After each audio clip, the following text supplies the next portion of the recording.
Hey all, and welcome to my channel, News by Brickstein. Quick news by Brickstein. Yeah, and thank you so much for joining me. And if you would please subscribe, that would mean so much for me. And leave a like, of course, preferably a like, and comment down below with anything, questions, thoughts, ideas, anything. I will get to them all. I will read them all, and either get to them here on the channel or in the comment sections. And I do have to apologize because sometimes my demeanor can look like kind of like a bit like I'm tired or something like that. But that's my medication. It's not because I'm tired of doing this or I'm like wasted or anything like that. Or it's just because yeah, I do have to take some medications, unfortunately. But enough about that. Let's just get to the whole reason we're here. And also share this video with friends, co-workers, all in your networks, so they too can watch some big news. And now to the reason we're all here, of course, which is news. And we've gotten some news about the new Obi-Wan TV series coming to the Disney Plus streaming service. And it's apparently set 8 years after Revenge of the Sith and 11 years before The New Hope, which New Hope is kind of like year one or year zero for Star Wars. So it's kind of like set back then in the time where he was in hiding, which also makes sense because the other sides of those timelines have been kind of depleted. There's nothing left to know about Obi-Wan. But yeah, we're going to be getting that one, and that's when it's going to be occurring time-wise in the Star Wars timeline. And I'm just going to check here if I'm forgetting to mention something. And of course, Ewan McGregor will be back again, and we've learned production will be starting next year. And this is one among 3 Star Wars series coming to Disney Plus streaming service. We also have The Mandalorian, of course, and stories surrounding and telling more about I can't remember her, the Cassian Andor. So 3 on the way, and we also heard rumors about maybe a new trilogy movie coming some time down the line. And of course, I'll let you know when it becomes official. And it's not official yet, so it's not verified or anything. It's just a rumor. So take it with a big grain of salt because they say they wanted to they wanted to have a break from the Star Wars movies, but then they go ahead and make 3 series, which is like what? But then I do hope they have success with them because I grew up with the old ones, Star Wars, the first Star Wars, and yeah, it's just kind of like with the new Star Wars Rise of the Skywalkers. I watched the trailer, and it looks like they're heading back to what the fans who watched and loved the Star Wars series is. They're going back to what we love and trying to finish it in a grand way. And J.J. Abrams also said that this isn't a fan service movie. This is a real saga ending, and it's everybody can die and everybody can live. It's kind of like he's just making the ending without having influence from fans and stuff like that. So yeah, of course, that is of course a great thing. So what are your thoughts? Are you gonna excited for the new Star Wars, or are you just like, eh? I know some of the millennials, and others who haven't watched Star Wars are like, what is the big deal? And I know, it's like kind of like Star Trek for me. I I don't hate Star Trek, but I've never watched it like that. I've seen the new movies because yeah, they're cool, and I haven't really watched any of the old ones or anything like that. But I do must admit I am watching the new Discovery Star Trek series on Netflix, and I've watched the 2 seasons out there, and yeah, they're actually kind of great. So you should go watch them if you like stuff like that. Uh, like Star Wars and stuff like that. especially Star Trek. I believe this is one of the great ones. But of course, I don't know what the standard are for Star Treks, how they rate their movies and what's good and bad and stuff like that. So yeah, what are your thoughts about the new Star Trek series? If you have any, let me know down below. And a little spoiler, not really a spoiler warning because it's about Ant-Man 2, Ant-Man and the Wasp, and it's been out for ages now. But the MCU has been out confirming that the villain in the movies has the villain Ghost, who needs the help from the Pym particles to or the particles in yeah that he has to go collect in the quantum realm. But now they're out saying that there is a possible comeback for her as Ghost to come back playing the role because she's not dead, which is now been confirmed. So she's kind of like open to new movies and stuff like that, where she can be brought in to an Ant-Man 3, Ant-Man the Wasp 3. I don't want to, but they're gonna call it. But they can bring her in because she's not dead. That's been confirmed, and they're teasing a possible comeback. So let's see what, when, and how. Yeah, and some fun facts about the new success or the new Spider-Man Far From Home director's cut they have released in the North American theaters and in some theaters around the world. But in those theaters, they have actually experienced tremendous success with it, and it's apparently it made like $4.2 million over the weekend, and before that it was down to like 1 point, I gotta see here, it was down to 1.6 million.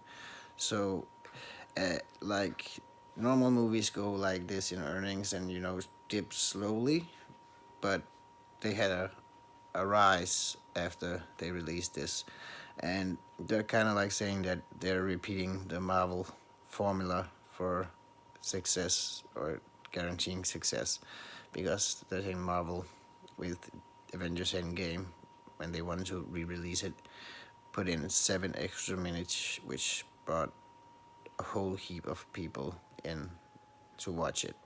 So they've like kind of like done the same with Spider-Man Far From Home, hyped it up. They waited till the ceiling was off, was starting to go down, and then they were out saying, "We've added 4 more minutes for you guys, so come spend your money and watch it again."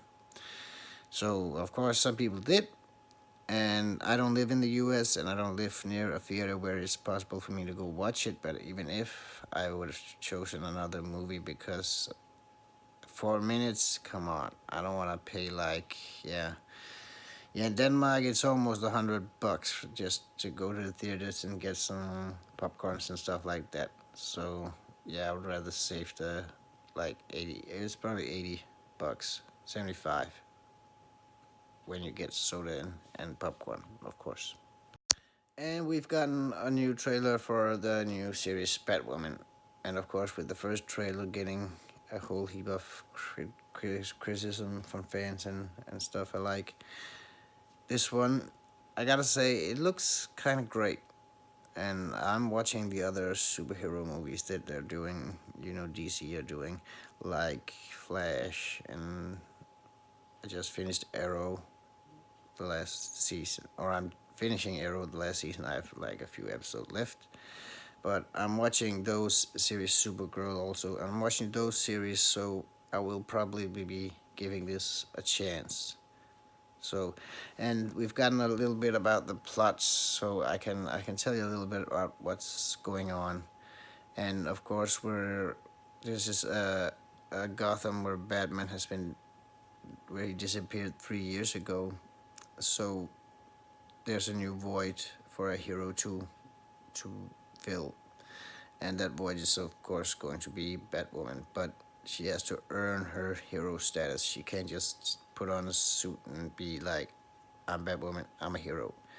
So that's also kind of like what's going on here. And we also learned that Batwoman is, of course, like in the comics and most of the comics, played by Bruce Wayne's cousin, uh, Kate Kane, who is going to be the new Batwoman. And of course, you have probably already seen her, and you already know who she is. And I think she could be badass at it if she's given the right chance at it. I think it could be a great show, and yeah, I'm looking forward to it. What about you? Let me know in the comments. Are you even going to watch it, or if you or are you having your kind of like, oh, this isn't good, this isn't gonna go the way we're hoping. So, what are your thoughts about that? Let me know. Yeah, so we just learned that the remake, the so-called live action movie of the Lion King, is now actually Disney's top earner, second top earner, and the top earner, of course, going to Avengers Endgame this year, a top earner of this year, and of course the top goes to Avengers Endgame, and it's also now the sixth or the seventh most highest grossing movie of all time. So, and of the first of those first six ahead of him, five of them are owned by Disney themselves, and only the sixth place is Universal Pictures Jurassic Park. So I'll let you. I have a list with titles that are in lead in the highest grossing, and I'll just list them so you can hear. And of course, first we have Avengers Endgame, Disney owned, of course, no trickery there or anything. Second one is Avatar, which is actually owned by Fox, but Fox, as we know, are now a Disney property, so it is now a Disney movie. And third place is still Titanic, which is also Fox, but again, same premises as Avatar. And then we have Star Wars The Force Awakening, which is Lucasfilms, which is also an affiliate of Disney company. They own Lucasfilms. So that's also a Disney movie. And then we have Avengers Infinity War, which of course is Marvel, of course owned by Disney. And six, of course, is as I told you, Jurassic World, or I said Jurassic Park, but it's Jurassic World from Universal Pictures that has a 1.76 million dollars, and now the live action one of Lion King is actually the seventh highest grossing, and it's still going pretty strong this weekend. It beat out Furious 7 and the Avengers with an actual ticket sale of $1.56 billion. So, or million. It's cost in Danish and stuff like that, but it's $1 million or whatever comes after $1 million. It's not a billion. It's, yeah, it's a high a high number. So they're still going strong. So maybe they can take out the sixth place, and we'll have a Disney top six all of a sudden instead of a Disney top five. So yeah, again, Disney's like, yeah, they're on 37% of the movie market and distribution of movies. So 37% is a lot. It's like a third of the movie industry's distribution and stuff like this is happening through Disney. And I'm just glad that movies like the new Deadpool one is not going to be anything other than R-rated, because now with the things going to Disney, people are like, what about R-rated? Is that going to happen? Because the live stream ones, Disney Plus, isn't going to contain any R-rated content whatsoever. Everything is legal for kids to watch, so they still want to keep that in mind. But of course, if they want Deadpool to come on and be a streaming movie, they kind of have to bend, or they are gonna send out that sissy edition, which they made, and on our version. So yeah, and just a little bit about the Star Wars solo Star Wars movie, Star Wars story. Uh, in the final cut, we didn't get to see the mysterious character Koros, who was actually we've actually heard about and seen up to the movie, and if you collected like stickers and stuff like that, you would have gotten him.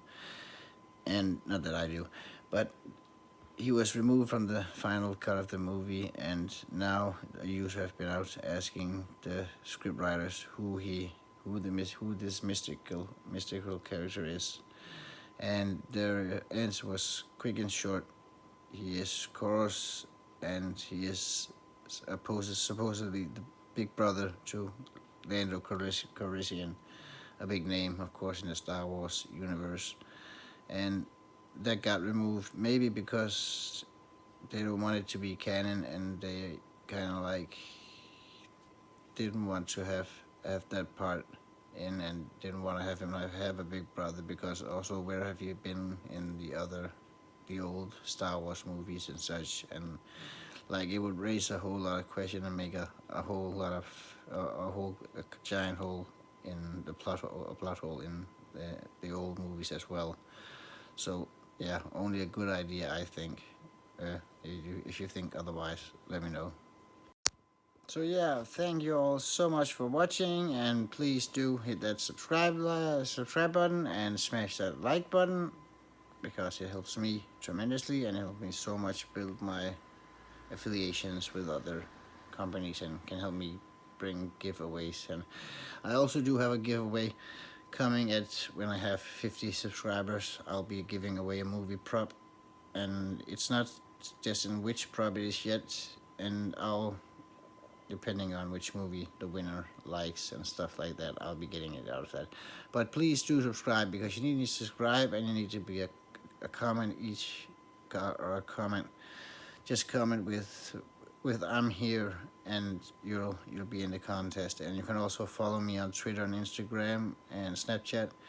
Your chances will be enhanced tremendously if you do, and those will be linked in the description down below. And yeah, share this video with friends, co-workers, everyone in your network, so they too can have a chance to either win or watch this channel and watch me talk about news from the entertainment world. And yeah, again, thank you all so much for watching. It means so much to me, and it helps me tremendously, and I do appreciate it so much. For those who are subscribers and those who haven't yet subscribed, please do. It's free, it doesn't cost anything, and it helps me a lot. So, and the same with hitting the like button, it's free, so you don't have to worry about that. So yeah, again, thank you all for watching, and I'll see you next time. This is my first video this week, and I'll be posting a second video. I have been starting to be more consistent with my videos, so this will be my first out of two this weekend, because we've just started the weekend, and so I have time to make one either, yeah, like Friday or so, but we'll see. Thank you all for watching, and see you at the next video. Thanks, and bye.